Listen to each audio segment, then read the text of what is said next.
자, 이제 무한급수의 끝판왕이라고 할 수 있는 무한등비급수에 대해서 공부하겠습니다. 어제 우리가 무한급수에 대해서 배웠는데 다시 한번 복습하면 무한급수가 뭡니까? 예, 무한급수란 한마디로 말하면 부분합의 극한이라고 했죠. 부분합의 극한이다. 자, 이걸 기호로 쓰면 어떻게 됩니까? 무한급수를 기호로 쓰면 n은 1부터 무한대까지 an이라고 쓰는 거죠. 이거에 뭐라고 그랬습니까? 부분합의 극한이니까 부분합이 sn, n항까지 합에다가 극한을 하면은 무한급수가 됩니다.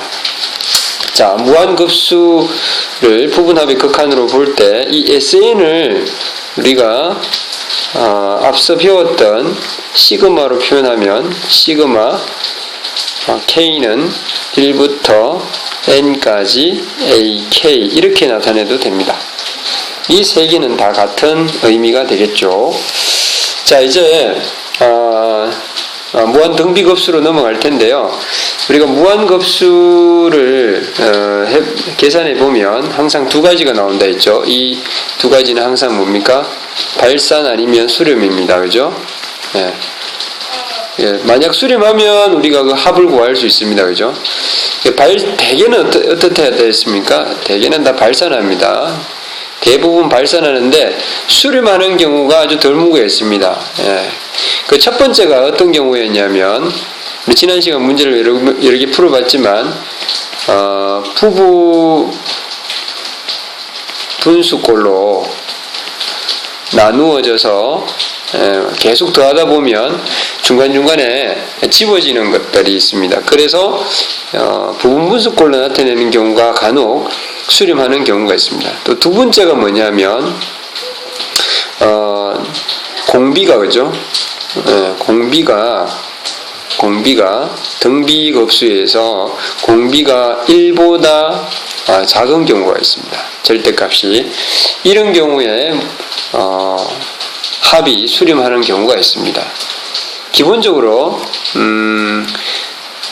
우리가 지난 시간에 무한급수하고 일반항의 관계를 배웠을 때 an이 즉 일반항 수열의 일반항이 극한값이 0이면 무한급수가 수렴할 가능성이 있습니다. 항상 수렴하는 건 아니고요. 항상 수렴하는 건 아닌데 수열의 일반항 an이 극한값이 0이면 무한급수가 수렴할 가능성이 있습니다. 이 가능성이 있고요. 그러나 항상 이게 성립하는 건 아니에요. 이게 항상 성립하는 건 아니는데 이렇게 될 가능성이 있는 거죠. 근데 무한등비급수에서 공비가 절대값이 1보다 작으면 그러니까 여기에서요. 조건이 공비가 1보다 작고 수열의 극한이 0이면 무한급수는 항상 수렴합니다. 자, 이것 때문에 이제 무한등비급수를 배우는데 무한등비급수를 하면서 이게 왜 그렇게 되는지 한번 살펴보도록 하겠습니다. 자, 그러면 여러분들 오늘 이 무한등비급수 용어 정의부터 한번 해볼까요? 무한등비급수는 말 그대로 여기 있는 등비 수열을 나타내기 때문에 등비수열의 무한급수입니다. 등비수열의 무한급수다. 자, 그러면 등비수열이니까 첫째 항이 있을 테고 공비가 R이겠죠. 요런 거를 무한히 더한 것이 무한등비급수입니다. 기호로 나타내면 이렇게 되겠죠. 시그마 AR의 n-1 거듭 제곱이 됩니다. 이걸 풀었으면 첫째 항부터 한번 넣어볼까요? 그러면 A죠. 두 번째 항은 공비가 R이니까 AR 제곱 해서 이렇게 무한히 더해가는 겁니다. 자, 그러면 이 무한등비급수가 역시 두 가지 경우로 나눕니다. 하나는 발산하는 경우고요. 또 하나는 수렴하는 경우예요.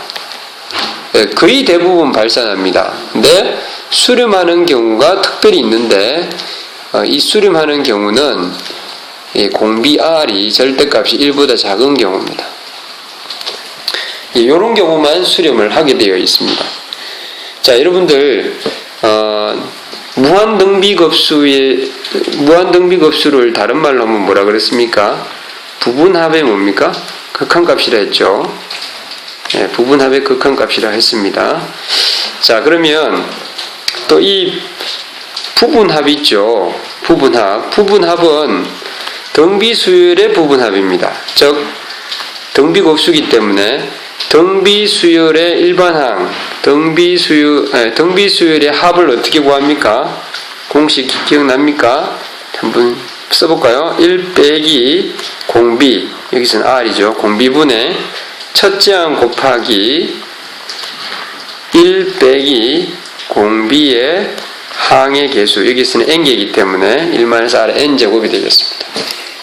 자, 이런 이제 식이 되는데, 이 경우에 만약에 공비 R이 절대값이 1보다 작으면, 즉 이 말은 무슨 말이냐면 이 R이 -1과 1 사이에 있는 경우를 얘기합니다. 자, 이렇게 되었을 때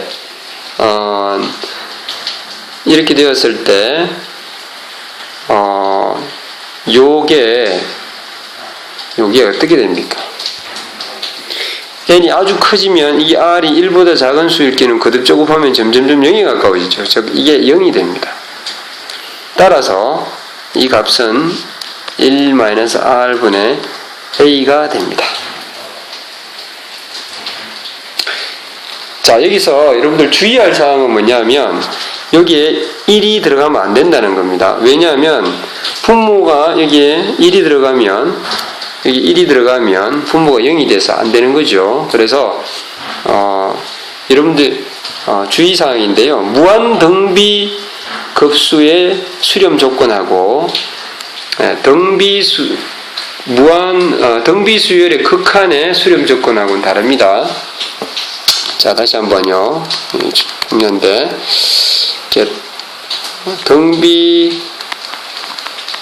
등비수열의 극한 값의 수렴 조건이 뭡니까? 무한등비수열의 극한값, 즉 AR의 n-1의 극한값의 수렴 조건은 뭡니까? 언제 수렴합니까? R이 1이 되어도 수렴합니다. 그죠? 그래서 여기 이퀄이 들어가게 되어 있습니다. 물론 여기 -1은 들어가지 않고, 여기서는 1이 들어가고, 무한등비급수에서는 1이 들어가지 않습니다. 이 차이를 꼭 기억해 두시기 바랍니다. 자, 다시 한번 정리하면, 무한등비급수의 수렴 발산 보면 공비의 절대값이 1보다 작으면 수렴합니다. 이것을 제외한 나머지는 다 발산하게 되어 있습니다. 그때 합은 1-R분의, 즉 1-공비분의 첫째 항, 이렇게 외우세요. 1-공비분의 소항 또는 첫째 항, 이렇게 외워두세요. 자, 그럼 이게 오늘 배우는 가장 중요한 겁니다. 다시 한번, 수렴하려면 공비가 어떤 조건이냐? 공비의 절대값이 1보다 작아야 된다. 이걸 다르게 표현하면 뭡니까? R이 -1과 1 사이에 있다. 이렇게 말할 수 있겠죠. 자, 이 내용을 가지고 문제를 한 3가지 정도 풀어보겠습니다. 첫 번째, 자, 문제 1번에 1번. 자, 무한등비급수죠. 1번도 무한등비급수고 2번도 무한등비급수입니다. 자, 여기서 보면 공비가 얼마입니까? 3분의 4죠. 1보다 크죠. 수렴이 안 되죠. 그래서 1번은 발산입니다. 발산. 자, 2번은 공비가 얼마입니까? 공비가 R은 계속 뭡니까? -루트 2분의 1을 곱해가고 있죠. 그렇죠? 따라서 얘는 이 R의 절대값이 1보다 작습니다. 그죠? 작으니까 수렴하겠죠. 이건 수렴합니다. 자, 수렴하면 수렴 값을 구할 수 있죠. 합을 구할 수 있습니다. 예. 주어진 식의 합은 뭡니까? 공식 1 빼기 공비가 얼마라고요? 1 마이너스 루트 2분의 1분의 뭡니까? 첫째 항 루트 2죠. 그래서 아래 위에다가 루트 2를 곱하겠습니다. 그러면 여기는 루트 2 더하기 1, 여기는 2. 따라서 유리화를 하겠습니다. 루트 2 빼기 1을 아래 위에다 곱해주면 이렇게 되겠죠. 이게 답이 됩니다. 그죠? 다음에 이제 2번 같은 문제는요. 우리가 지난 시간에 배웠던 무한급수의 성질을 이용합니다. 무한급수의 성질. 무한급수의 성질은 뭡니까? 예. 각각이 수렴했을 때는 분리해서 더하거나 뺄 수 있다 이거 했죠. 자, 1번 문제 보시면 1번 자, 보시면 자, 어떻습니까? 10분의 5니까 여기가 n제곱이 빠졌습니다. 자, 10분의 5의 n승이니까 2분의 1의 n제곱이 되겠죠. 그 다음 뭡니까? 10n제곱분의 2n제곱이니까 5분의 1n제곱이 됩니다. 예. 얘는 1부터 무한대까지. 자, 이렇게 해도 수렴하죠. 왜냐하면 공비가 2분의 1이니까. 이것도 수렴하죠. 공비가 1보다 작죠. 수렴하면 각각 뭡니까? 각각으로 분리해서 무한등비급수를 구하면 됩니다. 각각이 수렴하니까 이렇게 분리할 수 있는 거죠. 자, 그러면 공식 쓰겠습니다. 1 빼기 공비. 공비가 2분의 1이 첫째 항은 여기다 1 집어넣으면 2분의 1이죠. 자, 여기는요. 1 빼기 공비 5분의 1분의 첫째 항 역시 5분의 1입니다. 그죠? 자, 그럼 간단하게 하겠습니다. 이건 아래 위에다 2를 곱하면 1이 됩니다. 그죠? 아래 위에다 분모를 없애기 때문에 5를 곱하면 위에는 1이 되고 밑에는 4가 되죠. 5 빼기 1이니까. 따라서 계산하면 4분의 5 해서 이것이 정답입니다. 자, 오른쪽 2번 문제 역시 공비가 요거는 2분의 1이고 요거는 4분의 1이니까 공비가 다 1보다 작습니다. 절대값이. 따라서 공식을 바로 쓰겠습니다. 1 빼기 공비 2분의 1분의 첫째 항 2분의 1 빼기 1 빼기 4분의 1분의 첫째 항 4분의 1이죠. 계산하면 이게 1이고요. 아래 위에다 4를 곱하면 위에는 1, 밑에는 3. 따라서 3분의 3 빼기 3분의 1이니까 3분의 2가 답이 됩니다. 쉽죠? 자, 이제 마지막 문제입니다. 교과서에는 없습니다. 자, 이 무한등비급수 여기 n이 있으니까 얘가 공비가 되겠죠. 괄호 안에 있는 이 값이 공비가 됩니다. 이게 수렴할 때 실수 x의 범위. 자, 공비가 수렴할 조건이 뭡니까? 무한등비급수가 수렴할 조건은 뭡니까? 공비가 어디에 있으면 됩니까? 예, r이 마이너스 1과 1 사이에 있으면 되는 거죠. 예.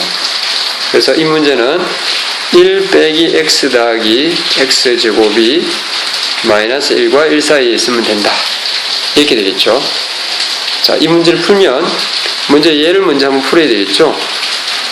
예, 연립부등식이에요. 자, 요 위에 거 한번 이렇게 두 번. 첫 번째는 뭡니까? 예, 마이너스 1이 1 빼기 x 더하기 x제곱보다 작다니까 예, 이쪽으로 이항을 하면 x제곱 마이너스 x 플러스 2가 0보다 크다 이렇게 됐죠. 자, 이 식은 판별식을 쓰면 어떻습니까? 판별식을 쓰면 판별식이 음수가 나오죠. 따라서 음수가 나오니까 이건 항상 성립하죠. 네, 성립합니다. 그 다음 두 번째. 자, 두 번째는 어떻습니까? 이걸 왼쪽으로 넘기면 x제곱 마이너스 x가 0보다 작다. 따라서 이걸 풀면 0보다는 크고 1보다는 작다가 나오죠. 자, 1번과 2번을 동시에 만족하는 것은 이건 모든 실수입니다. 그죠? 모든 실수니까 모든 실수와 이 부등식의 교집합은 이게 되겠습니다. 자, 오늘 배운 내용을 다시 한번 정리를 하면 무한등비급수는 뭐의 극한이다? 예, 등비수열의 무한급수죠. 예, 등비수열의 무한급수고. 자, 무한등비급수가 수렴할 조건은 뭡니까? 그렇죠? 공비의 절대값이 1보다 작으면 됩니다. 그러면 우리는 그 무한등비급수의 합이 1 빼기 공비분의 첫째 항이 된다는 사실을 알 수 있습니다. 꼭 기억해 두시고 수업에 참여합시다. 수고 많았습니다.